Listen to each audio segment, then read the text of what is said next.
Hello everyone, চলো আজকে তোমাদের আমি যে ইউনিট ওয়ানের যে ব্রিটিশ কলোনিয়াল পিরিয়ডের যে 5টা কোয়েশ্চেন তোমাদের দিয়েছিলাম তার মধ্যে আজকে শেষ কোয়েশ্চেন আলোচনা করছি। চলো, write a note on the Swadeshi movement and how did the Swadeshi movement impact English literature in India. Okay, যে স্বদেশী মুভমেন্ট কিভাবে ইন্ডিয়ান লিটারেচারকে ইনফ্লুয়েন্স করছে। দেখো, আহ, স্বদেশী মুভমেন্ট ব্যাপারটাকে আগে বুঝতে হবে সবার আগে, ঠিক আছে? দেখো, স্বদেশী মানে হচ্ছে ওন ওন কালচার, ঠিক আছে? নিজস্ব কালচার, নিজস্ব সংস্কৃতি, নিজের দেশ। এবার দেখা যাচ্ছে যে 1900 সালের পরে কি হচ্ছে দেখো, যেটা হচ্ছে সব থেকে বড় কথা, যে গান্ধীজি এবং তার দলের লোকজন বা কমন পিপলরা, তারা এই ব্রিটিশদের অত্যাচারের বিরুদ্ধে গিয়ে একটা আন্দোলন করছে, যেটাকে বলা হয় স্বদেশী মুভমেন্ট বা স্বদেশী আন্দোলন। এই স্বদেশী মুভমেন্ট কি করছে বলতো, যে তারা বিদেশি কোনো বস্ত্র পরবে না, বিদেশি কোনো জিনিস ইউজ করবে না, ঠিক আছে? রাদার নিজস্ব দেশের জিনিস ইউজ করবে। এটাই হচ্ছে স্বদেশী মুভমেন্ট। বোঝা গেল? বুঝতে পারলে যে বিদেশের কোনো জিনিস যদি না পড়ে আস্তে আস্তে তাদের ইকোনমি দুর্বল হয়ে যাবে, তাই তো? এই টেন্ডেন্সিতে কিন্তু এই স্বদেশী মুভমেন্ট মানে আন্দোলনটা করা এবং ব্রিটিশদের তাড়ানোর উদ্দেশ্য, ঠিক আছে? এবং এছাড়াও স্বদেশী মুভমেন্ট কীভাবে ইংলিশ লিটারেচারকে ইন্ডিয়াতে হেল্প করছে সেটা আমরা দেখব। চলো, the Swadeshi movement which took place during the British colonial period in India had a significant impact on English literature in the country. মানে স্বদেশী মুভমেন্ট, হ্যাঁ, ইন্ডিয়াতে ইংলিশ লিটারেচারের একটা গুরুত্বপূর্ণ ভূমিকা পালন করে, সেটাই বলছে। তারপর দেখো, this movement initiated in the early 20th century. Early 20th century মানে 1920-30 এরকম সালগুলোতে বলা হচ্ছে। Was a part of the larger struggle for Indian independence. Okay, Indian independence এটাও একটি স্ট্রাগল পার্ট ছিল, মানে একটা আন্দোলন ছিল। It advocated for the promotion of Indian products and industries and the rejection of British goods. এই goods মানে কি? মালপত্র, জিনিসপত্র। তাহলে স্বদেশী মুভমেন্টের মেন কথা হচ্ছে যে প্রমোশন অফ ইন্ডিয়ান প্রোডাক্টস মানে কি? ইন্ডিয়ান জিনিসপত্রকে প্রমোট করা, দেশীয় বস্ত্রকে প্রোডাক্ট করা, দেশীয় বস্ত্রকে কী করা? প্রমোট করা। এবং ইন্ডাস্ট্রিজ, দেশীয় কলকারখানাগুলোকে প্রমোট করা। এবং বাইরের বিদেশের কোনো কিছুকে অ্যাকসেপ্ট করা যাবে না, সব কিছুকে রিজেক্ট করতে হবে।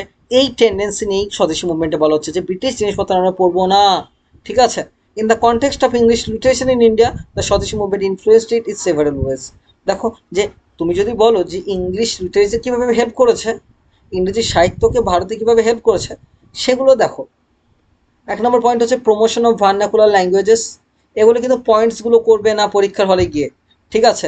তোমরা প্যারা চেঞ্জ করে করে লিখবে, ঠিক আছে? বা পয়েন্টস করলেও তোমরা বুলেট মার্ক দেবে, ঠিক আছে?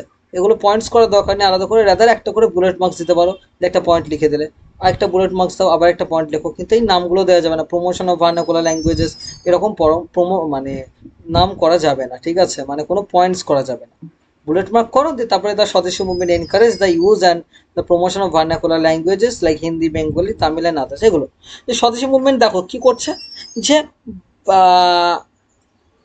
দেশীয় ভাষাগুলোকে পড়ার জন্য আগ্রহী করছে। অবশ্যই স্বদেশী, দেশীয়, বুঝতেই পারছো, যেহেতু এটি একটি দেশীয়, তাই দেশীয় ভাষাগুলো মানে ভার্নাকুলার ল্যাঙ্গুয়েজগুলোকেই ডেভেলপ করার চেষ্টা করবে। অ্যাজ আ রেজাল্ট, এই রেজাল্ট হিসেবে কি দেখা যাচ্ছে, writers started using this languages to express their ideas and sentiments, diverting their forms focus from English.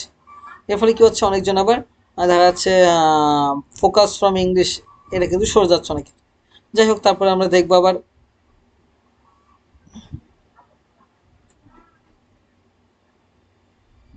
Nationalism and identity. এই পয়েন্টটা দেখো, ন্যাশনালিজম অবভিয়াসলি ন্যাশনালিজম তৈরি করছে না, দেশের প্রতি একটা ভালোবাসা, তাই নয় কি? যে দেখো, দ্য মুভমেন্ট ফিউল্ড মানে কি? জ্বালিয়ে দিল a sense of nationalism and cultural identity among Indians. ইন্ডিয়ানসের মধ্যে একটা বিশাল সেন্স অফ ন্যাশনালিজম তৈরি করছে।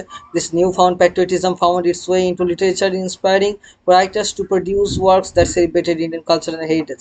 English literature during this period began to reflect more of an Indian ethos and perspectives.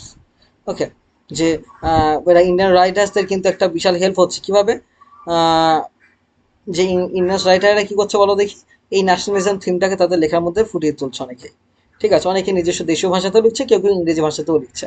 তবে দেখো, emergence of Indian English literature, এইটা সব থেকে ভাইটাল পয়েন্ট। দেখো, এবার মানুষজন কিন্তু ইংরেজি ভাষাতেই লিখছে ইংরেজিতে, কিন্তু ইন্ডিয়ান ইংলিশ হয়ে যাচ্ছে ওটা, ঠিক আছে। ইন্ডিয়ানাইজড বা ইন্ডিয়ানাইজেশন অফ ইংলিশ, ইংরেজিকে ইন্ডিয়ানাইজেশন হয়ে যাচ্ছে। তাই জানো তো আমরা যে ইংলিশ ইউজ করছি এটা কিন্তু ইন্ডিয়ান ইংলিশ, মাথায় রাখবে। The Swadeshi movement contributed to the growth of Indian English literature.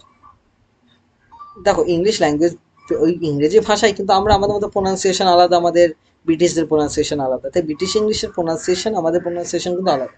তাই মনে রাখবে আমাদের যে প্রোনাউন্সিয়েশন ইন্ডিয়ান ইংলিশ, এটা কিন্তু একটা অবভিয়াসলি বিশাল ভ্যালিডিটি আছে পৃথিবীতে। ওকে, চলো। The Swadeshi movement contributed to the growth of Indian Indian English literature. দেখো ইন্ডিয়ান ইংলিশ লিটারেচার প্রচুর রাইটার্স লিখেছে, যেমন দেখো না তুমি, বঙ্কিমচন্দ্র চট্টোপাধ্যায়, আর কে নারায়ণ, মুলকরাজ আনন্দ, রাজা রাও, হ্যাঁ, মাল্টিপল রাইটার্সের নাম কিন্তু তোমাকে আমি এখন বলতে পারবো, ঠিক আছে, যারা এই ইন্ডিয়ান ইংলিশ লিটারেচার কিন্তু লিখেছেন। ওকে, চলো। while some writers turn to vernacular languages, others choose to write in English but with a distinctively Indian voice. Indian ভয়েসে মানে ভারতীয় আওয়াজে, তার মানে কি ইন্ডিয়ানাইজড ইংলিশের কথা বলছে এখানে, বুঝতে পারলে তো? They used English to convey Indian themes, creating a unique genre of literature that blend in Indian and western influences. এমন একটা ইন্ডিয়ান, একটা ইংরেজি ভাষা তৈরি করা হলো যেখানে ইন্ডিয়ান প্লাস ওয়েস্টার্ন দুটোর ইনফ্লুয়েন্সে আছে, এবং দেখা যাচ্ছে এবার মানুষজন না নিজস্ব নিজের যে যন্ত্রণা সেগুলো নিয়ে লিখছে।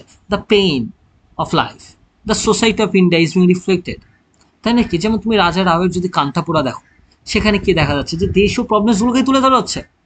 তুমি যদি রাজা রাওকে দেখো, সরি, আর কে নারায়ণকে দেখো, বঙ্কিমচন্দ্র চট্টোপাধ্যায়কে দেখো, এরা কি করছে? Actually they are writing their own problems, they are revolting against the British throughout their writing.